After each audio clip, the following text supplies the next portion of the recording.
Hello guys, welcome back to our channel आपली teacher.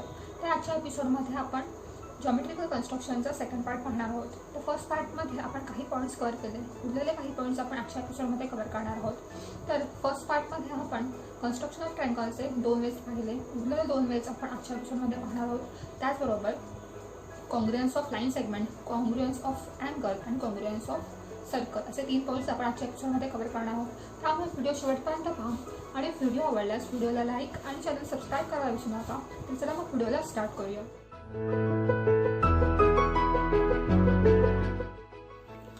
So guys, third way आहे triangle draw करण्यासाठी. To construct a triangle given 2 angles and 1 side.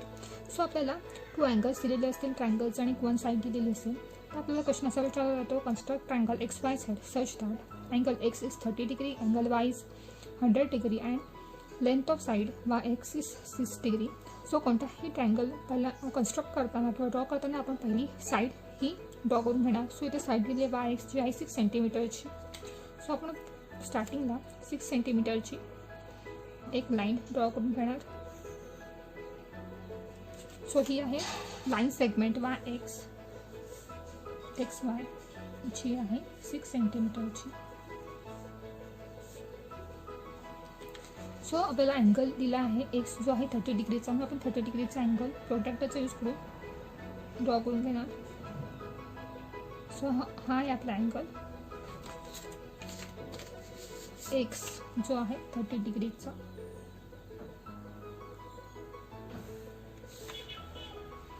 त्यानंतर त्यांनी angle Y दिला आहे जो आहे 100 डिग्रीचा. प्रोटेक्टरचा यूज करून आपण अँगल वाय हा ड्रॉ करून घेणार जो आहे 100 डिग्रीचा. आपण इथे एक्स वाय या साईडवरती वायच्या इथे आपण 100 डिग्रीचा अँगल ड्रॉ करणार आहोत. म्हणून आपण 0 पासून स्टार्ट करणार. 0 पासून आपण 100 पर्यंत. त्यांना 100ची इथे मार्क करून आपण वाय हा पॉईंट आणि ते मार्क हे जॉईन करून घेणार. त्यानंतर ह्या दोन्ही लाईन्स आपण इंटरसेक्ट करणार.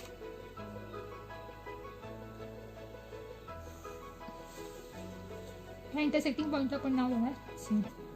सो आपला अँगल वाय हा आहे 100 डिग्रीचा, एक अँगल एक्स हा आहे 30 डिग्रीचा आणि आपली साईड एक्स वाय आहे 6 सेंटीमीटरची. अशा प्रकारे आपला ट्रायंगल एक्स वाय झेड हा ड्रॉ करून झालेला आहे.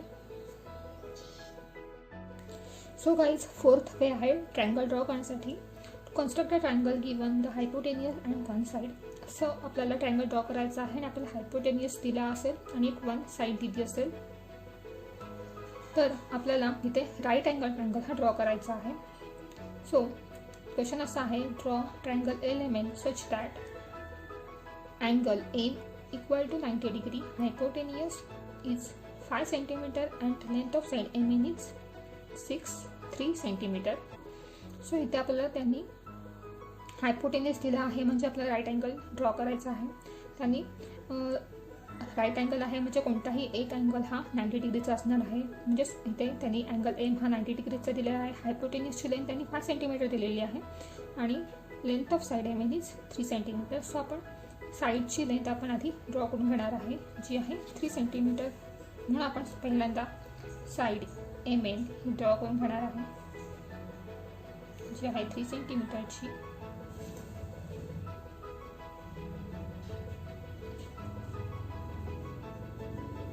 त्यानंतर आपण अँगल एम हा ड्रॉ करून घेणार जो आहे 90 डिग्रीचा.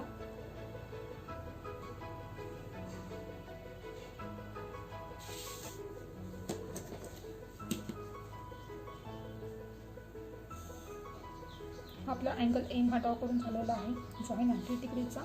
त्यानंतर हायपोटेनियसची लेंथ त्याने दिलेली आहे 5 सेंटीमीटर. म्हणून आपण कंपासमध्ये 5 सेंटीमीटर लेंथ सेट करणार आणि आपण हायपोटेनियस काढून घेणार. सो कंपास एक पॉईंट पी एन या पॉईंटवर ठेवणार आणि 5 सेंटीमीटर आणि मी ह्या रे एम आरला इंटरसेक्ट करणार एक आर्क ड्रॉ करून.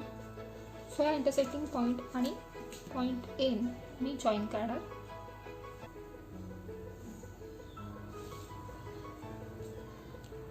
सो आपला आता LMN हा अँगल ट्रायंगल ड्रॉ करून झालेला आहे. MN ही आहे 3 सेंटीमीटरची, हायपोटेनियस आपला आहे 5 सेंटीमीटरचा. अशा प्रकारे आपला ट्रायंगल LMN हा ड्रॉ करून झालेला आहे. सो गाईज नेक्स्ट पॉईंट आहे कॉन्ग्रुएन्स ऑफ लाईन सेगमेंट.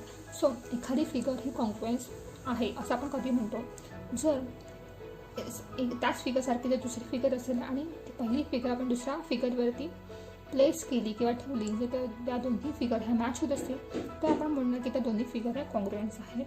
तर कॉन्ग्रुएन्स ऑफ लाईन सेगमेंट, तर लाईन सेगमेंटसाठी कॉन्ग्रुएन्स म्हणजे काय? समजा एक पहिली लाईन सेगमेंट आहे AB जी आहे 5 सेंटीमीटरची आणि दुसरी लाईन सेगमेंट आहे PQ जी सुद्धा आहे 5 सेंटीमीटर. तुम्ही ते बघू शकता दोन्ही लाईन सेगमेंट ह्या 5 सेंटीमीटरच्या आहेत, म्हणजे त्यांची लेंथ सेम आहे. म्हणजेच segment AB is congruent to segment PQ. So congruence हे डिनोट करण्यासाठी आपण ह्या साईनचा किंवा ह्या सिम्बॉलचा आपण यूज करणार. सो इथे आपण देणार segment AB is congruent to segment PQ. So ह्यामध्ये काही नोट आहेत. If given line segment are equal in length they are congruent. तर दोन लाईन सेगमेंट दिल्या असतील आणि त्या इक्वल लेंथच्या असतील तर त्या कॉन्ग्रुएंट असतात. If segment AB is congruent to segment PQ, then segment PQ is congruent to segment AB. जर segment AB ही segment PQ ला congruent असेल तर segment PQ ही सुद्धा segment AB ला ही congruent असते, म्हणजे सेम लेंथची असते.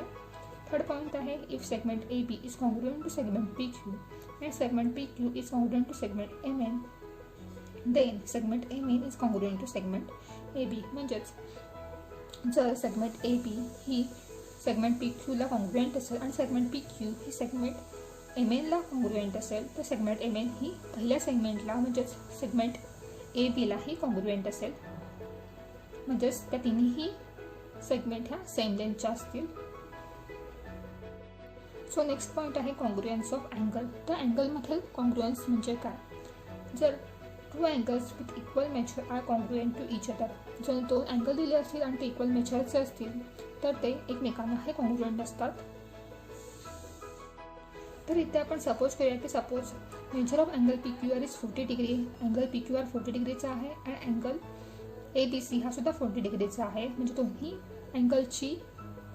अँगलचं मेजर हे सेम आहे, म्हणून angle PQR is congruent to angle ABC. तर यातील पहिली प्रॉपर्टी आहे किंवा पहिली नोट आहे if triangle LMN is congruent to triangle angle XYZ, then angle XYZ is congruent to angle LMN. म्हणजे जर अँगल LMN हा अँगल XYZ ला कॉन्ग्रुएंट असेल, म्हणजेच ते दोन्ही अँगल हे सेम लेंथचे असतील तर angle XYZ is congruent to angle LMN. म्हणजेच अँगल XYZ हा पहिल्या अँगलला म्हणजे अँगल LMN हा कॉन्ग्रुएंट असेल. नेक्स्ट प्रॉपर्टी आहे if angle LMN is congruent to angle XYZ and angle XYZ is congruent to angle PQR, then angle PQR is congruent to angle LMN. तर इथे आपण फिगरवरून समजून घेऊया. इथे अँगल LMN हा 40 डिग्रीचा आहे आणि अँगल XYZ हा सुद्धा 40 डिग्रीचा आहे. म्हणजेच angle LMN is congruent to angle XYZ. Angle XYZ हा 40 डिग्रीचा आहे आणि अँगल PQR सुद्धा 40 डिग्रीचा आहे. म्हणजेच angle XYZ is congruent to angle PQR. म्हणजेच angle PQR is congruent to angle LMN. So guys next point आहे कॉन्ग्रुएन्स ऑफ सर्कल. सर्कलमधील कॉन्ग्रुएन्स म्हणजे काय? तुम्ही ते बघू शकता मी 2 सर्कल ड्रॉ केले आहेत आणि दोन्ही सर्कलची रेडियस ही सेम आहे, म्हणजेच 3 सेंटीमीटरची आहे. व सर्कलची रेडियस OQ ही सुद्धा 3 सेंटीमीटरची आहे आणि दुसऱ्या सर्कलची रेडियस PR ही सुद्धा 3 सेंटीमीटरची आहे. म्हणजे ह्या दोन्ही सर्कलची रेडियस सेम आहे, म्हणजेच ते कॉन्ग्रुएंट आहेत. तर सर्कलमध्ये कॉन्ग्रुएन्स आपण कसं ठरवू शकतो? तर दोन्ही सर्कलची रेडियस ही सेम असेल तर ते दोन्ही सर्कल हे कॉन्ग्रुएंट असतात. जर तुम्हाला आजचा एपिसोड आवडला असेल तर व्हिडिओला लाईक करा आणि चॅनल सबस्क्राईब करायला विसरू नका. त्याचबरोबर सबस्क्राईब बटनच्या शेजारचा बेल आयकॉन नक्की प्रेस करा, जेणेकरून मी जेव्हा नवीन व्हिडिओ अपलोड करेन तेव्हा तुम्हाला नोटिफिकेशन येईल आणि तुम्ही माझा व्हिडिओ पाहू शकाल. Bye guys.